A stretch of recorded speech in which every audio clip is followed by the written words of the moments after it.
Hello friends, ನಮ್ಮ ಉದ್ಯೋಗ YouTube ಚಾನಲ್ಗೆ ಸ್ವಾಗತ.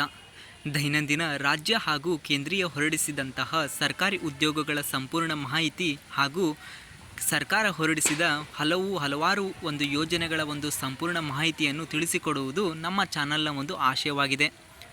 ಮೊದಲನೆಯದಾಗಿ ಈ ವಿಡಿಯೋ ನೋಡುವ ಮುನ್ನ ನೀವು ಮಾಡಬೇಕಾಗಿದ್ದು ಇಷ್ಟೇ, ಏನೆಂದರೆ ನಮ್ಮ ಚಾನಲನ್ನು ಆದಷ್ಟು ಬೇಗ ಸಬ್ಸ್ಕ್ರೈಬ್ ಆಗಿ ಮತ್ತು ಲೈಕ್ ಮಾಡಿ ಹಾಗೂ ಬೆಲ್ ಬಟನ್ ಒತ್ತುವುದರ ಮೂಲಕ ಆದಷ್ಟು ಬೇಗ ನಮ್ಮ ಚಾನಲ್ಗೆ ಸಬ್ಸ್ಕ್ರೈಬ್ ಆಗಿ ಎಂದು ಹೇಳುತ್ತಾ, ಈಗ ಒಂದು ಹೊಸದಾಗಿ ಬಂದಿರುವ ಒಂದು ಸುದ್ದಿಯ ಬಗ್ಗೆ ನೋಡುವ. ಮೇಲೆ ಒಂದು ಹೆಡ್ಲೈನಿನಲ್ಲಿ ತಿಳಿಸಿರುವ ಹಾಗೆ ಗೃಹಲಕ್ಷ್ಮಿ ಹಣ ಬಂದಿಲ್ಲ ಅಂಥವರು ಆದಷ್ಟು ಬೇಗ ಈ ಕೆಲಸ ಮಾಡಿ ಅಂತಂದು ಹೇಳಲಾಗಿದೆ ಫ್ರೆಂಡ್ಸ್. ಅದೇನೆಂದು ನಾವು ಸಂಪೂರ್ಣವಾದ ಮಾಹಿತಿಯನ್ನು ನೋಡುವ. ನೋಡಿ ಫ್ರೆಂಡ್ಸ್, ಇವತ್ತಾನೇ ಮೇ 18, 2024 ಈ ಒಂದು ನ್ಯೂಸ್ ಬಂದಿರುತ್ತೆ. ಬೆಳ್ಳಂಬೆಳಗ್ಗೆ ಎಲ್ಲರಿಗೂ ಸಿಹಿ ಸುದ್ದಿ, ಗೃಹಲಕ್ಷ್ಮಿ ಯೋಜನೆಯ 11ನೇ ಕಂತಿನ ಹಣ ಜಮಾ ಆಗುತ್ತಿದೆ ಅಂತಂದನೇ ನೀವು ಹೆಡ್ಲೈನ್ನಲ್ಲಿ ನೋಡಬಹುದಾಗಿರುತ್ತೆ. ಅದರ ಬಗ್ಗೆ ಒಂದು ಸಂಪೂರ್ಣ ಒಂದು ಮಾಹಿತಿಯನ್ನು ಈಗ ನಾವು ನೋಡುವ. ನಮಸ್ಕಾರ. ಕರ್ನಾಟಕದ ಸಮಸ್ತ ಜನರಿಗೆ ಆತ್ಮೀಯವಾದ ಸ್ವಾಗತ. ಈ ಲೇಖನದಲ್ಲಿ ತಿಳಿಸುವುದೇನೆಂದರೆ, ಗೃಹಲಕ್ಷ್ಮಿ ಯೋಜನೆಯು 11ನೇ ಕಂತಿನ ಹಣವು ಯಾವಾಗ ಜಮೆ ಆಗುತ್ತೆ ಎಂಬ ಸುದ್ದಿಯು ಹರಿದಾಡುತ್ತಿದ್ದು, ಇದರ ಬಗ್ಗೆ ಸಂಪೂರ್ಣವಾದ ಮಾಹಿತಿಯನ್ನು ತಿಳಿಸುತ್ತೇವೆ. ಈ ಲೇಖನವನ್ನು ಕೊನೆಯವರೆಗೂ ನೋಡಿ ಅನ್ನೊಂದು ಹೇಳಲಾಗಿದೆ ಫ್ರೆಂಡ್ಸ್. ಅದೇ ತರಹ ಮುಂದೆ ನೋಡುವ.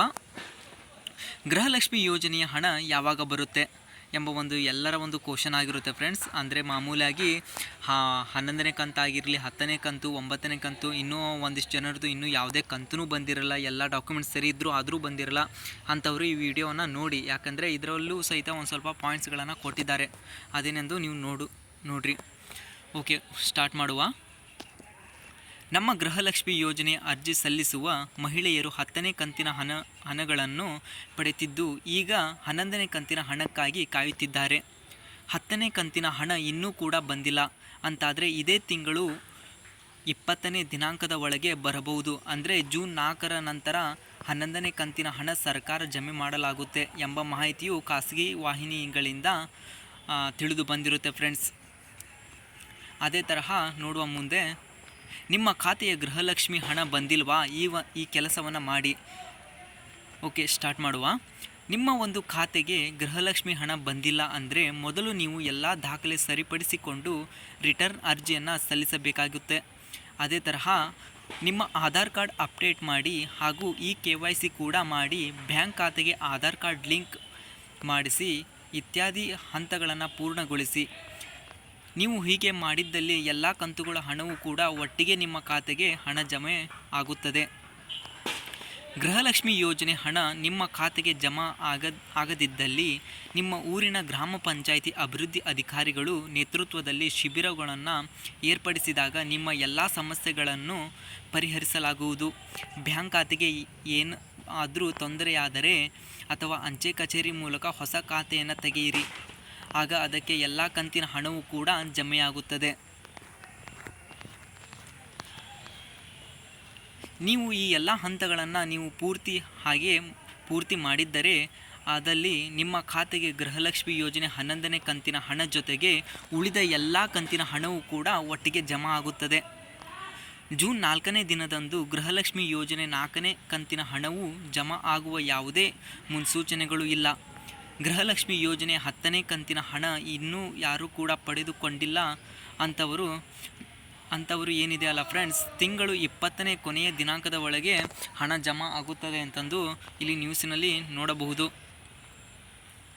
ಅದೇ ತರಹ ಗೃಹಲಕ್ಷ್ಮಿ ಯೋಜನೆ ಹಣ ಅಂದರೆ ನಿಮ್ಮ ಖಾತೆಯ ಗೃಹಲಕ್ಷ್ಮಿ ಹಣ ಬಂದಿಲ್ವಾ? ಈ ಕೆಲಸ ಮಾಡಿ. ಅದೇನೆಂದು ನಾವು ನೋಡೋದಾದರೆ, ನಿಮ್ಮ ಒಂದು ಖಾತೆಗೆ ಗೃಹಲಕ್ಷ್ಮಿ ಹಣ ಬಂದಿಲ್ಲ ಅಂದರೆ ಮೊದಲು ನೀವು ಎಲ್ಲ ದಾಖಲೆ ಸರಿಪಡಿಸಿಕೊಂಡು ರಿಟರ್ನ್ ಅರ್ಜಿಯನ್ನು ಸಲ್ಲಿಸಿ ಹಾಗೂ ನಿಮ್ಮ ಆಧಾರ್ ಕಾರ್ಡ್ ಅಪ್ಡೇಟನ್ನು ಮಾಡಿ, KYC ಕೂಡ ಮಾಡಿ, ಬ್ಯಾಂಕ್ ಖಾತೆಗೆ ಆಧಾರ್ ಕಾರ್ಡ್ ಮಾಡಿಸಿ ಇತ್ಯಾದಿ ಎಲ್ಲ ಹಂತಗಳನ್ನು ಪೂರ್ಣಗೊಳಿಸಿದ ನಂತರ ನೀವು ಈ ಒಂದು ಏನಿದೆ ಅಲ್ಲ ಫ್ರೆಂಡ್ಸ್, 7, 8, 10ನೇ ಕಂತಿನ ಹಣ ಯಾರಿಗೆಲ್ಲ ಬಂದಿಲ್ಲ ಅಂಥವರು ಆದಷ್ಟು ಈ ಕೆಲಸವನ್ನು ಮಾಡಿದರೆ ಎಲ್ಲ ಎಷ್ಟು ಟೋಟಲ್ಲಾಗಿ ಇಲ್ಲಿ ತನಕ 10 ಕಂತಿನವರೆಗೂ ಹಣ ಜಮೆಯಾಗಿದೆ ಫ್ರೆಂಡ್ಸ್. ಆ 10 ಕಂತಿನ ಹಣವೂ ಸಹಿತ ನಿಮ್ಮ ಖಾತೆಗೆ ಡೈರೆಕ್ಟಾಗಿ ಹಣ ಜಮಾ ಆಗುತ್ತೆ. ಅಂಥವರು ಆದಷ್ಟು ಬೇಗ ಈ ಥರ ಒಂದು ಅಪ್ಡೇಟನ್ನು ಮಾಡಿಸಿ ಮತ್ತು ಗೃಹಲಕ್ಷ್ಮಿ 2000ವನ್ನು ನಿಮ್ಮದಾಗಿಸಿಕೊಳ್ಳಿ ಎಂದು ಹೇಳುತ್ತಾ ಈ ಒಂದು ಉದ್ಯೋಗದ ಒಂದು ಸುದ್ದಿಯನ್ನು ಇಲ್ಲಿಗೆ ಮುಗಿಸುತ್ತಿದ್ದೇನೆ ಫ್ರೆಂಡ್ಸ್. ಧನ್ಯವಾದಗಳು. ಯಾರೆಲ್ಲ ಈ ವಿಡಿಯೋ ನೋಡುತ್ತಿರುವರೋ ಅಂಥವರು ಆದಷ್ಟು ಬೇಗ ಸಬ್ಸ್ಕ್ರೈಬ್ ಆಗಿ ಎಂದು ಹೇಳುತ್ತಾ ಈ ವಿಡಿಯೋನ ಮುಗಿಸುತ್ತಿದ್ದೇನೆ. ಧನ್ಯವಾದ.